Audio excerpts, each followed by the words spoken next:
একটি আভিযানিক দল এবং পাসপোর্ট অফিসের ঊর্ধ্বতন কর্মকর্তাদের সমন্বয়ে আমরা একটি অভিযান পরিচালনা করি। সেই অভিযানে আসলে আমাদের দালালদের দৌরাত্ম্য প্রতিরোধে মূলত অভিযানটি পরিচালিত হয়। এই অভিযানে আমাদের যে মূল এজেন্ডাটা ছিল সেটা হচ্ছে যে আমাদের যে দালালরা মানুষদেরকে বিভিন্ন ধরনের হয়রানিমূলক কর্মকাণ্ড করে থাকেন বলে আমাদের কাছে অভিযোগ রয়েছে। সেই অভিযোগের প্রেক্ষিতে আমরা আজকে অভিযান পরিচালনা করি।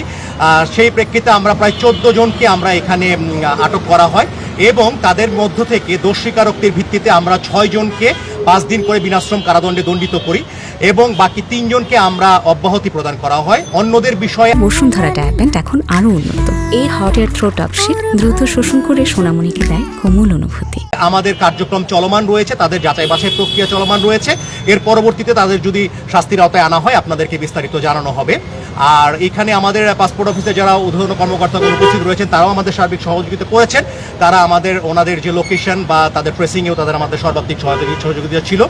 তো আমরা এ ধরনের অভিযান আমাদের নিয়মিত অব্যাহত রয়েছে।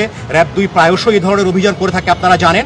তো এই ধরনের অভিযান আমাদের চলমান থাকবে এবং আমরা আশা করি যে আমরা যে দালালদের যে দৌরাত্ম্য সেটা প্রতিরোধে সক্ষম। ধন্যবাদ।